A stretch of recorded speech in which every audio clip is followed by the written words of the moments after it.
शेतकरी मित्रांनो नमस्कार. सध्या पावसाळ्याचे दिवस तोंडावर येऊन ठेपलेत आणि आपल्या शेतकरी बांधवामध्ये जे आपलं ऊस पीक आहे तर याच्यामध्ये आंतरमशागत करण्याचं काम चालू आहे किंवा चालू करणार असतील तर हे करत असताना एक त्यांच्या मनामध्ये संभ्रम आहे की बाबा आपण ज्यावेळेस रासायनिक खतांचा डोस भरत असतो तर तो डोस भरत असताना मशागतीपूर्वी भरायचा आहे किंवा मशागत केल्यानंतर भरायचा, याच्या बाबतीत त्यांच्यामध्ये संभ्रम आहे. तर आता मी माझ्या अनुभवानुसार सांगतो की बाबा कुठल्या पद्धतीने जर खत टाकला तर त्याचा चांगला रिझल्ट आहे तो तो आपल्या पिकांना येत असतो.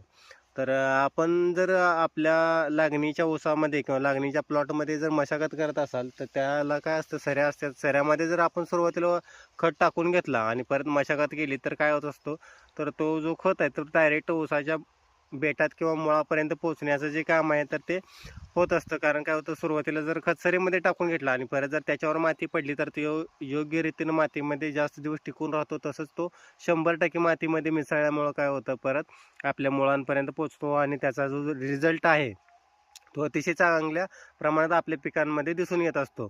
परंतु ज्यावेळेस आपण खोडवा ऊस असतो किंवा खोडवा असेल, निडवा असेल किंवा तिसरं तिसरं चौथं पीक आहे, अशांना काय होत असतं, ऑलरेडी आपण त्याच्यामध्ये माती लावली असते म्हणजे बेड तयार असतो.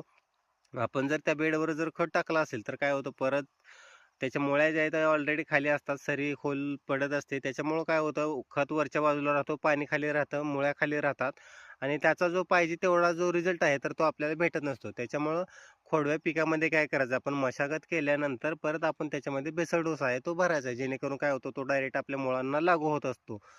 तर लागणीमध्ये हे एक गोष्ट लक्षात घ्यायची, लागणीमध्ये जर सरी असेल आपली तर सुरुवातीला टाकून घ्यायचा, नंतर टाकलं तरी काय अडचण येत नाही. परंतु सुरुवातीला जर टाकून घेतला तर त्याचा जो रिझल्ट आहे तर तो अतिशय चांगल्या प्रमाणात येतो.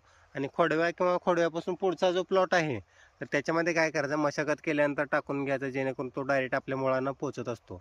तर ही होती खत टाकण्याबाबतची माहिती. तर आपले जे कोणी शेतकरी मित्र आहेत तर त्यांच्यापर्यंत ही माहिती शेअर करा, जेणेकरून त्यांना त्याचा फायदा होईल. व्हिडिओ आवडल्यास लाईक, फॉलो आणि शेअर करा. धन्यवाद.